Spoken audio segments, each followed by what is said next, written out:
Hello, welcome to the video. Today's subject is this 2005 Toyota Corolla 1.4 D4D diesel then. It's got about 95,000 miles and I had a call recently from the owner saying, can you help? The battery light's on and also the water in diesel light is on. The diesel filter, I don't know what you call it, water in diesel light, let's call it, shall we? It's been a little bit sluggish starting, although it will still start. So I'm going to have a look at it today, see what the problem is. Obviously the obvious things are it needs a battery, it needs an alternator, does it need both, is it a problem with the wiring? So I'll take you through working that out and fixing it as appropriate. The battery has been charging overnight on using my decent battery chargers, so if the battery's okay, it should be fully charged now. And if it's not okay, then it'll be a good opportunity for us to find that out, knowing that we've given it the best opportunity to be charged and giving as much current as it can. So let's dig into it, see how we get on.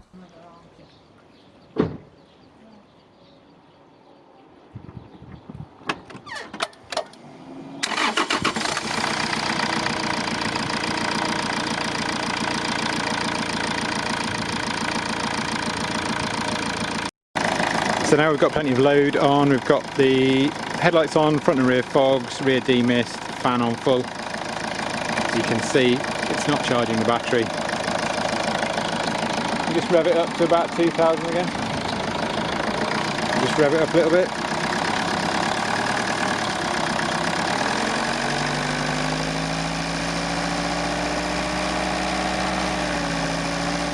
Makes absolutely no difference.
The top mount is a 12, bottom's a 14.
belt's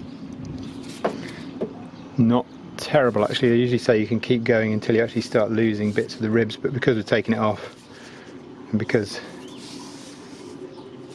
it looks like it's been on there for a good while, because I need to take it off anyway, thought I may as well put a new one on, because a new belt's only a tenner.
Looks like it might be quicker to just remove this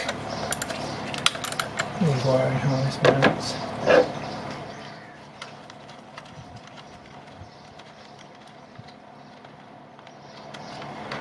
Worried about the alternator flipping up and hitting the exhaust gas cooler.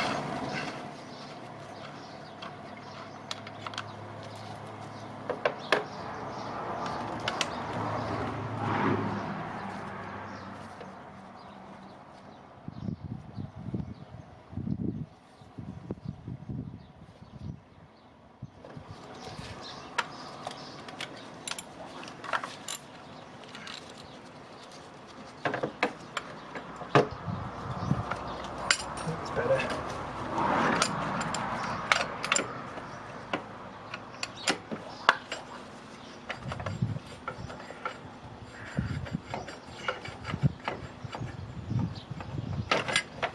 Usually quite tight.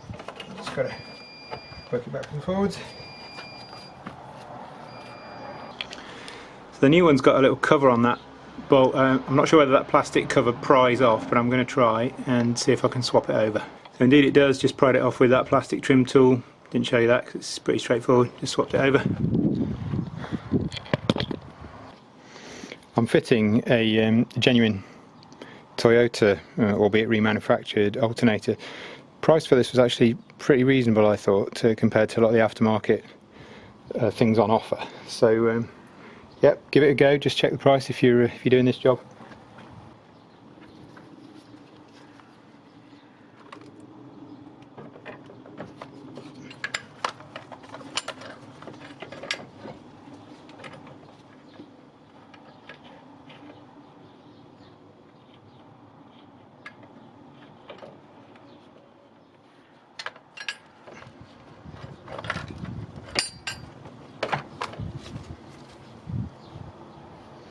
It's actually fitting a bit too easily, so I just wonder if I've missed a spacer. So I haven't missed a spacer, but it looks like this collar here slides in and out, so actually as I tighten it up, that will pull that through and it'll make it fit more snugly.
We'll take this bolt out again.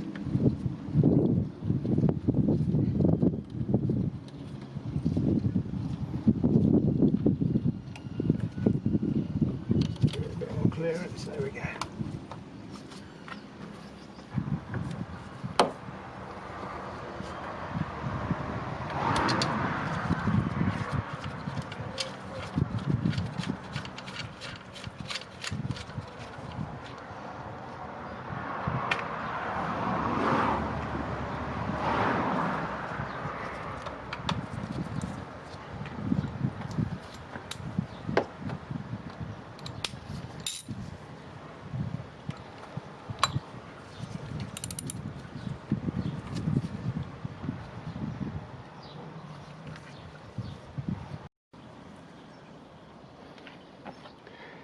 So now for tensioning the belt, I've always done this by feel. I don't have a belt tension gauge or anything. You can measure the deflection. Most cars these days have a threaded adjuster, but this one doesn't, so I'm going to be a bit rough and ready and use my short breaker bar as a lever.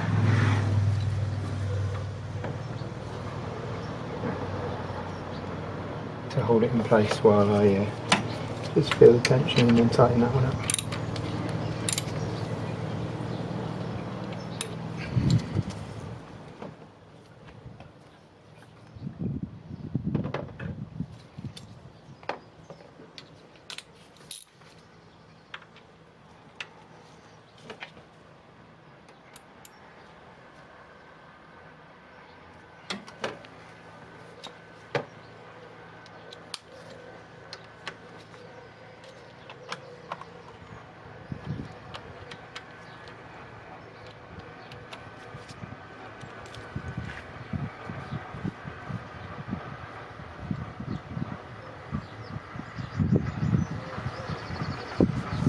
Check your belts on the pulley, on all the pulleys in the centre.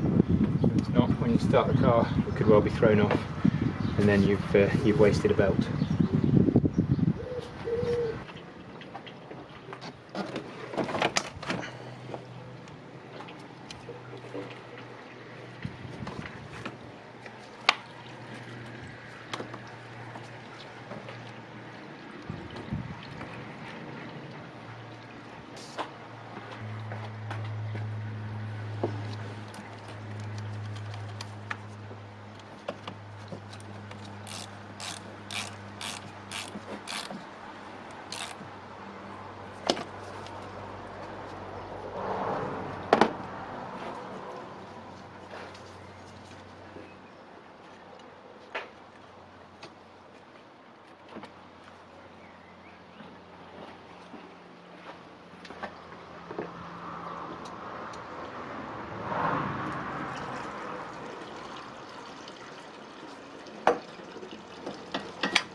Put your new clip in because the previous one snaps. Good to have a supply of these because they often break, especially on old cars like this.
So just going to put all the electrical things on just so we can see how it performs under load. So you can see there, still charging at 13.9 something volts, even with headlights on main beam, front and rear fogs, rear demist, fan on full. So I think we fixed it. The warning lights have also gone off, by the way. Just show you that. Just turn the fan off.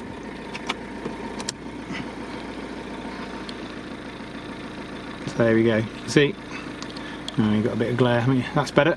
You can see all the warning lights, the diesel water warning and the battery charge light have all gone off now. So that's pretty much it for this video. We've fixed the car, I'm really pleased to say. I'll just go through what happened then. So how did I know it needed a battery? Well, even after the battery had been fully charged, when you went to crank the car, the voltage was dropping below 10 volts, suggesting that the battery wasn't in optimal condition. And also when it had been fully charged, it wasn't showing at least 12.6 volts. So 12 volt battery is 6 cells and each should be 2.1 volts. So you should have at least 12.6. This wasn't quite there, so that was another indicator that maybe things weren't quite right with the battery. How did we know it needed an alternator then? So although the battery voltage wasn't great, it was okay. There was still some power left in the battery because you could see that it could still start the car. But when the engine was running, the voltage was really low. Clearly there wasn't any or enough output from the alternator. When we applied a load to it, that got even worse. So with the headlights, the rear demist, the fan, etc. on, that got even worse. And the final thing that I did was look at the voltage drop, both on the positive and the negative side, between the alternator and the battery, because it could be that the alternator was absolutely fine, but that the wiring was rubbish, or there was a problem with the wiring so that it wasn't charging the battery. But you saw there was pretty much no voltage drop, so that was how I knew that that wasn't the case. I put a belt on there as well because the belt that was on there looked like it was the one that had been on since new, so 15 years old, so could do with a new one. The reason for the diesel warning light coming on, then I'm a bit surprised that that happened because it's completely spurious. There's absolutely nothing wrong with the diesel filter. There wasn't any water in the diesel filter. But if you look at the wiring diagram, you can see that the charging circuit or the charging warning light and the water in diesel filter warning light share a common wiring, if you like, so that when the alternator output voltage drops, the diesel water in diesel warning light is bound to come on. So that's the reason for that slightly strange two warning lights coming on for essentially one problem. So with the old parts, the battery, it goes into the scrap metal recycling pile, and the alternator goes back to Toyota to be reconditioned. There was a surcharge or a core charge, whatever you will, on that, so that's the reason that went back. That's it. I hope this helped. If you're facing a similar issue with your Toyota Corolla, or indeed I imagine it applies to other Toyotas as well. Certainly the principles of testing the battery and the alternator apply to a whole range of vehicles. I'll put links in the description to the parts I used in this video. Any questions or feedback, please put them in the comments section below. If you like the video, please give it a thumbs up and subscribe to the channel if you haven't already. It really spurs me on to keep going with creating new content for you. And remember to check out my other videos. If you're bored of cars, then I also do bicycles, tricycles, motorbikes and garden machinery as well, if any of those float your boat. For now, thanks for watching. See you next time. Bye.